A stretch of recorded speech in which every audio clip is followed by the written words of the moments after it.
Hey, Morning. good morning. How are you? Good. How about yourself? Doing well, thanks. It's good to meet you. Yeah. Likewise. So I've been all over the place. I didn't get a chance to go over your consultation form, but Alec, correct? Correct. No Okay. worries. And your dog's name? What last name? Piliathus. Your dog's name, I'm sorry. Oh, sorry. Jack. Jack. Okay. Is this like a behavior obedience? Yeah. So you actually trained my partner's dog, Kobe, the golden retriever. Uh, Oh, yeah. yeah. And after watching the miracle you worked with that, I was very excited to try. I think my dog is a little bit older. He's 3.5. You had a golden as well? I have a golden as well. I remember now. Yeah. Yeah. So, it is, yeah, it's more just behavioral. Like, nothing is, I would say, bad. I think it's more tightening up some of the behavioral things and getting his attention to be a little bit more focused. Okay. And if I remember correctly, is your partner's name Jack too? It is. Okay. Saves I a was, lot just of get- I was like, I was like, I'm pretty sure it was Jack. I'm like, I'm hoping not getting the names confused. Okay. You ever say Jack and the both of them look? Oh, every day. It saves, I can yell at both of them out, and they both just leave my office. Oh, that's funny. All right. Yeah, I remember. How's he doing, by the way? They're great. We actually, we are buying a house in Lake Zurich, Oh, and we move in less than a week. So we're oh, good. oh, wow. Yeah. But the dog is great. I mean, Kobe is very well behaved. He's probably going to come in because he hears me talking. Sure. But no, they're both good. Excellent. All right. Well, glad to hear you guys are doing well, especially with everything going on now. Yeah. Good. Lake Zurich, how far is that? Roughly 45 minutes, but if needed, I'm more than happy because I come into the city I'll be coming in pretty frequently. Like I'm happy to just drive in for training sessions. Okay, cool. And then I'll make a note to Maria so she's aware, because what we try to do is, like, I have one client that comes from New Lenox, one that comes from Highland Park, another one's coming by like the Palatine area. Like we have a few people like commuting to the city. Yeah. Is I try to pick times where there's not a lot of traffic, Perfect. so it's a pretty easy commute. So I'll make a note of that here so she's aware of that. Okay. So with the behaviors, what is it exactly that you're Yeah. So I would say the core thing is I would say focusing on walks. Like he is a little bit like he doesn't like pull the way that like Kobe would pull across everything. Jack is just he'll like if he sees another dog, he'll go from 0 to 60 and want to play immediately. And then like it's hard to get him to focus and like or like stop looking all over and like trying to get attention. Mhm. And then the other thing is while we have not had problems, his recall, like we'll go to a park and play fetch, and he's pretty good. He'll come back to me, but I think it could be a little bit better. Yep. So just and like also just in case of an emergency, I want to know that if I say come, he will come direct to me. Gotcha. Okay. Yeah. So Especially because we have a new house with a yard, and I just we're gonna let them off leash, and while I'm not worried, I just want to make sure that recall is there for in case he starts running out into the driveway, which I would really obviously. Is your yard gonna be fenced or not? We have a fenced-in portion, and we have like an open area in the back.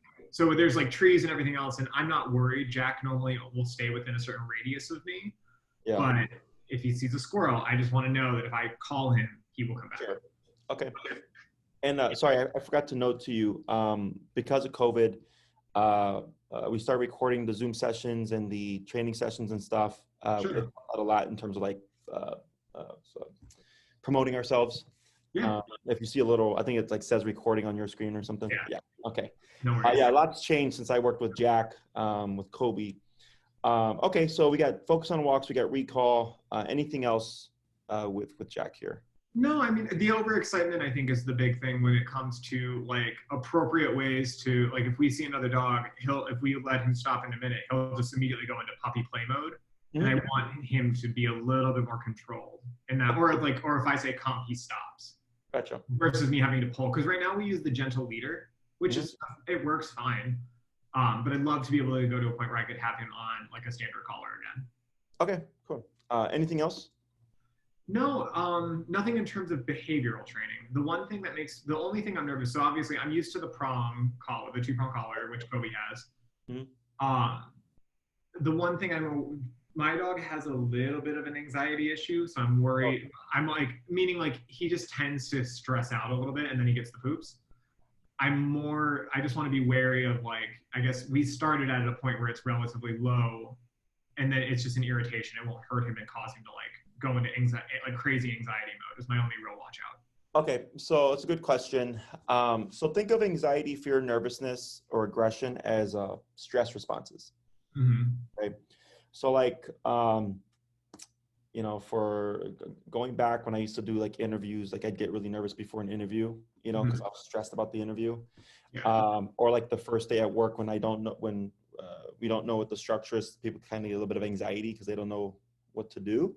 Yeah. And you kind of fall into the norm and you're like, oh, okay. And then you don't have that anxiety or nervousness anymore, right?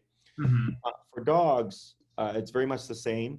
And the e-collar is a stressor, okay? Because it's a physical discomfort. Yeah. And let me think, I have a couple of cases right now that are they're anxiety cases, they're behavioral cases. Yours isn't so much a behavioral case. Yours is really an obedience case with a dog that happens to get anxious from time to time. That's what it sounds like to me. But it's mostly driven by when I leave the house. Like, and it wasn't always this way. I would say in the past, like since COVID, if I'm honest, we've been home a lot more. So then if we go for longer than a couple of hours, I notice that there's like anxiety behaviors or like he'll like panic. What's that? He'll panic? Like he'll panic. He'll just like throw himself at me and be like, "I'm so glad you're back. I've never seen you before." Like he'll just it's a lot of like hypertension and he'll like shake out of excitement. Sure. Okay. So that's a different type of anxiety. That sounds like separation anxiety. Okay. So separation anxiety, and you're not the first person who's had or having this issue because of COVID, because now you're around so much that's become the norm for the dog. Okay. And you have to leave for like work or dinner or what have you, because he's so used to you being around 24/7. That's where the anxiety comes from. And that kind of jumping on you and the shaking is just, he's got to let the anxiety out somehow. Mm-hmm. And so the way this could potentially work, and I'll give you both, okay, is let's say Jack here does have, like he is an anxious dog. Mm-hmm. Is when you apply e-collar in the beginning, it's not uncommon that we're going to see more anxiety, okay, because you're putting the dog under stress. Sure. The difference is this stressor, we teach the dog how it turns on, how it turns off. Mm-hmm. So it becomes a controllable stressor, and it actually builds confidence. Okay. So, like I own my own, like I have a facility now. It's a 13,000 square foot facility, but I started my business 10 years ago doing home to home from my car, mm-hmm. And over the course of 10 years of building my business, now I'm at, I think 8 employees now. And it was from just me doing everything to me and Maria, to me, Maria, and another person, to like now 8 people. And had I started my business 10 years ago at this level, I would not have had the capacity to handle the stress. Okay. But as I've grown my business, things happen, things mess up. I learned how to recover. Life threw me a pandemic. And I was just like, great, I have this $13,000 rent and I have no business coming in because of COVID. Like, how do I recover from this, right? Yeah. So 10 years ago, I would have not been able to handle this. But now, because of 10 years of like just handling stress and growing gradually, I was like, all right, here's another thing. How do we recover from it, right? Yep. So it's the same thing for dogs. When you put them under stress and you work them through it, you're actually teaching them how to handle it. Okay. Right? So let's take the recall, for example. I had a client's dog. She was at a park here in the city, Travis Park, which is not too far from Oz, actually. Okay. Because that's where we worked with, I worked with Jack and Kobe a couple times for the recalls at Oz. And there's rabbits over there. And her dog took off after the rabbit. Mm-hmm.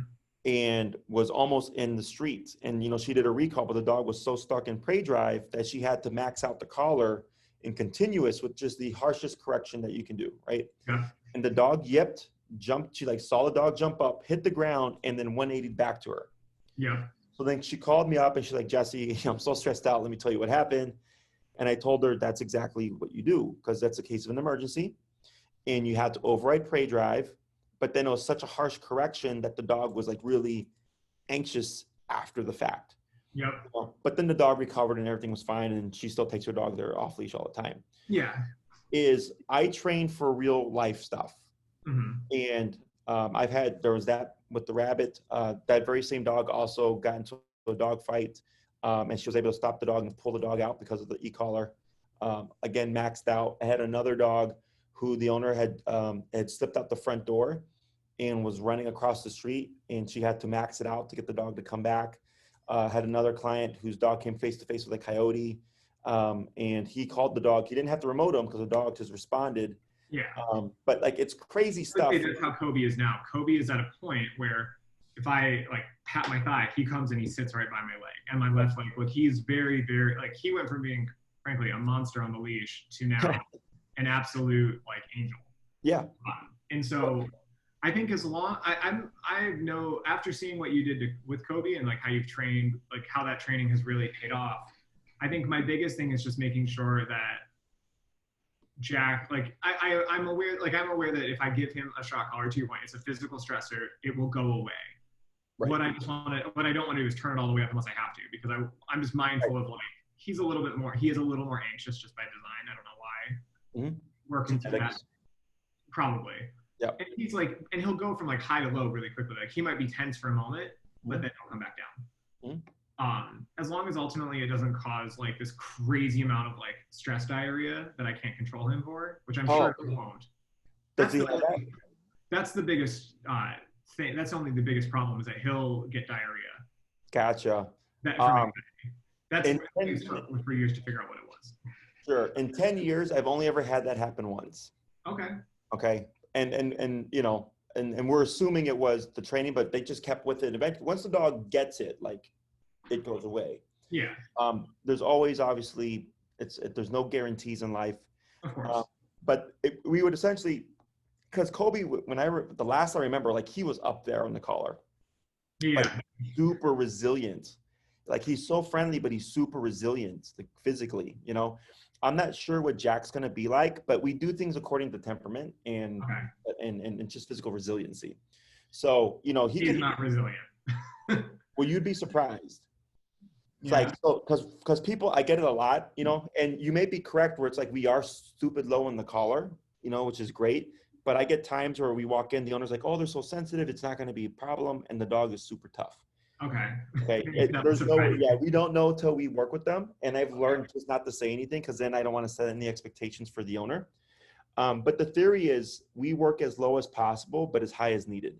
Okay. So like you said, like, you know, we don't want to be on 127 unless it's like an emergency scenario. Ideally, we've done the training to the degree where we don't have to, but life throws you stuff. And that's where if he's running into a street and I need to get him to pay attention, I can override that. Correct. And I prep people for real life, because anytime anybody's ever came back to me about obedience and said, like, Jesse, oh my God, I'm so glad I did e-collar, it was with crazy stuff like that, you know? So this is actually pretty standard stuff. In terms of the anxiety and his level, like you said, he can be really high and really low. You actually may find that he comes into a resting, like a kind of a neutral ground, because e-collar settles dogs. Right? It doesn't always work that way. You know, there's always variables in play. But like, I have a couple of cases that are anxiety cases in anxiety to the degree where like they're becoming reactive and lunging and barking at people, and you can't touch them, and they're like biting and all that stuff. And after a couple of weeks, the dogs are just super calm. I also have a couple other dogs that are just anxious up the wazoo, and they're definitely calmer, and they're definitely able to hold their anxiety and keep it in check. But you can tell that they're like, yeah, like, that dog is super anxious, but they're not crazy all over the place, you know? So it's just peak moments of anxiety. Like, his is not like always on. It's just a matter of like, the things I see are, his anxiety is when he meets another dog, he gets very excited and like wants to just play and forgets manners. And then I would say the second piece of that is just when I leave the house for a long period of time, he tends to get a little, like, when I come home, you can tell he's anxious. Sure. And then he's just very attached. And that may potentially resolve itself. Yeah. with this. I had that happen with a case, a very anxious reactive pity who had separation anxiety. Mm-hmm. And then they said after, because I actually saw them last, what's today? Thursday? I saw them on Monday and I forgot about it. I completely forgot that it was an issue that they were struggling with. And then when I spoke to them, they're like, oh yeah, that went away because of the discipline behind the e-collar. So, and if not, I can show you ways of correcting it. So for anxiety with humans, like you can like one, we could take medication, but two, like someone could see like a therapist or like talk to someone to help them when they feel anxious. Mm-hmm. Dogs don't have that. So like if a dog gets really anxious and out of hand, you may see another dog go and just bite them to tell them like cut the crap. Yeah. Okay. So essentially if we ever saw that like in another context of like you coming home and you want to stop that behavior, you would correct him. Because essentially him jumping up and saying like, oh my God, you're back is reinforcing the anxiety that he feels. That's the outlet. Right? Mm-hmm. So we would correct the outlet and say like, look, that is not how you're going to handle the situation. So then ideally, as you practice this and you start coming home, he starts being calmer because he's not getting the outlet for the anxiety. He's learning to just keep it in check and then it just kind of goes away. Mm-hmm. Okay? That makes sense. Yeah, with dogs and humans is a very different line of thinking. It's all about discipline and consequence for things you don't want, but then also for teaching things, we put pressure behind it to make it meaningful, like with Kobe. Mm-hmm. Any questions so far? No, I mean, I think everything that you said sounds great. Like I'm super, as long as you're willing to work with new clients, I'm thrilled. Oh yeah, no, for sure. So you would essentially be in the same realm as Jack. He did 6 classes. Okay. So that's 2 classes for the heel. Okay, that's the first thing that we teach. Yep. It shows you how the collar works. It shows Jack how the collar works. It gets you kind of used to it because dogs aren't meant to have their muscles contracted. You know, it's human technology. But when applied correctly, like it makes a very big, as you see, difference in control behavior. I already swear to you, like I already like send like sacrifices in your name after what you've done. Yeah, I'm not worried. I know after seeing what you've done, I'm a believer. Yeah. And for the recall, it's typically 2 classes as well. Okay. So we'll cover those 2 things. And then that would leave us 2 classes to kind of address anything else. Okay. Okay. The way I would see this is we would do 2 classes on the heel. If we needed for whatever reasons to take a tangent, like for instance, on the anxious behavior stuff, if we start noticing anything, we can cover that and I'll give you insight on how to address it and stuff. Great. And most likely go back to doing because behavior is super simple. Like when it comes to stopping things, it's simply just consequence. Mm-hmm. Okay, so once you understand the concept of consequence and how to apply it with dogs and how it does apply, it's just here you go, and then you start doing it. And then like as I see you week after week, I just check in on it and go like, how's it going with the anxiety? How's it going for the overstimulation? You're like, oh yeah, it's been great ever since that one class. Like it's easy to manage and it's actually becoming less of a problem. Then I go, great. Then we just keep with obedience stuff. Okay. So it's kind of like with kids, you know, parents are in charge of disciplining and teaching kids morality so that when they send them to school, the school can teach them education. Mm-hmm. But now people aren't really disciplining their kids. So now it's like on the school to do both things, but then they can't teach the kid because they're too busy disciplining the kid, right? When it comes to dogs, you're in charge of both. You're doing both the discipline and the like morality aspect of it, if you will, and then the obedience / education aspect of it.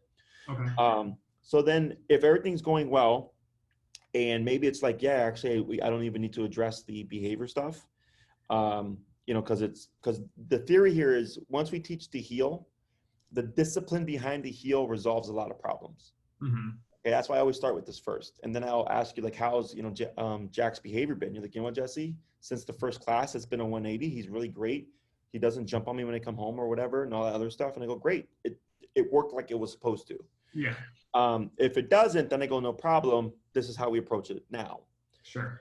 With the last 2 classes, you know, it would be either an overview, a review of things. Like if you want to advance the heel, the recall to like off-leash degree. We always teach recall, and I give you the tools to get it to off-leash reliability, but you have to practice, of course, and that takes time. Otherwise, you know, if you're like, hey, do you have a command so that I could just like get him to lay down and not move for like 3 hours while, you know, Jack and I brings, you know, Jack and Kobe or whatever to like a restaurant patio to like have brunch with you guys or whatever. That would see that like if I could get to that point, I would die a happy man because Okay. like that's something like I can never like Jack just wants to get up and explore. If I could go like we walk down and have lunch at a patio and he behaves himself, I would be over the moon. It's simple. It just takes practice. Mm-hmm. Okay. So I would anticipate that leash walking or the heel legging exercise, recall, and some kind of stationary command we can get done within the 6 classes. Great. Because I'm really simple with stuff. I just want function. I don't need to look pretty. I don't need to be, perfect. I just need to be functional. Yep. Right. The recall, of course, we need to be functional, completely off leash. That takes time to practice. Yep. The down exercise, you would just practice that, if you're working from home or if you're like, going out, you can have Jack there at your feet while you're doing computer work or whatever. And then after a couple hours, you release them so that you build up to that reliability of, hey, we can go to a restaurant and bring them with us and have them under control. Yeah. The methods are very simple. It's just a matter of course, putting in the work. But I just tell people, train your dog as you go about your day. When you walk them, when you're working from home, the one that will require like you going somewhere is the recall. Yeah. But since you're moving to Lake Zurich and you have that yard, that does give you that kind of open space to work from conveniently. Yep. However, do remember that your training is only as good as the environments you practice in. So if you only practice in the yard, your recall will be great in the yard, but then like one day you go to a forest preserve and then like you try it there, it's probably going to be a little wobbly. Okay. Yeah. So then I always encourage everybody, I like with Jack and Kobe, we would go to Oz and we started doing the recall there. Yep. And then I remember Kobe would say break and he'd just be like all over the place. So that's just something to keep in mind. Okay. Yeah. How much does Jack weigh? He is 68 pounds. 68 pounds. Okay. And then you say he's got like a soft temperament? Yeah. Okay. Does Kobe bully him around at all, or is he like the more assertive one? No, I don't think Kobe bullies him by any means. Okay. I think sometimes like Kobe will push him out of the way for attention, but that's really it. Like if anything, Jack was actually the mean one. Like when Kobe was a puppy and he was like all over the place, Jack would start growling or barking, like kind of like warning him, like, no, okay, stop that behavior. Gotcha. So, but no, I think that both of them are pretty like even keeled. Gotcha. So, because how much does Jack weigh? I'm not Jack, Kobe. Kobe's around 68, 70 pounds. They're about the same size. Okay. Because I know with Kobe, I told Jack to get the higher powered e-collar. Mm-hmm. And it was a good thing that I did because I know Kobe's number was like super. And I was like, man, I'm like, this is crazy. Like, he's like the first dog. I remember we were walking, he was already at 127. And then Kobe was just taking it no problem. Yeah. So, yeah, this is crazy. His resilience is really astounding. Yeah, I'm used to it with like bully breeds and power breeds like Rottweilers and Pitties and stuff like that. But with the Golden, that's definitely a first. I don't think I would be extremely surprised if that was the case here. Like I don't think that Jack can handle that. But maybe he'll surprise me because Kobe is such a sweet giant. But yeah. So unfortunately, they actually discontinued that model that Jack has for Kobe. The model I'd recommend for you, because his model is meant for 70 pounds and over. Mm-hmm. The one I'd recommend for you is for 70 pounds and under. And it runs about $287 with tax. You can get them on Amazon. Okay. And Maria will send you the info for it. Oh, all right. I don't have to write it down. Yeah, she'll send you the info for it and the link as well. But yeah, it's the one just below Kobe's collar. Okay. The only difference is instead of 1 mile, it's a 3/4 mile range. That's and it's meant for smaller dogs. He's still in the weight range. It's just I always try to account for temperament and just like physical resiliency. But unfortunately, they recently discontinued it, which I don't know why, because it's the best collar in my opinion. If we need to, like for training for our sessions, if we find that it's not working, I can always bring Kobe's collar. Okay, I gotcha. Yeah, and then we can still, like, if that happens, you can still find them. Like they're getting scarcer, but we should know pretty quickly once we start working with them. That's not. I'll order it as soon as Maria sends it through. Okay, and then we've been working out of Oz Park because it's so busy. If you're going to be coming from Lake Zurich, we can do a couple of things. We have been meeting with, like, I have other clients, of course, from out of the city. At Independence Park, which is just off the expressway. The only drawback is that it's a fairly empty dog park. It's usually not that busy.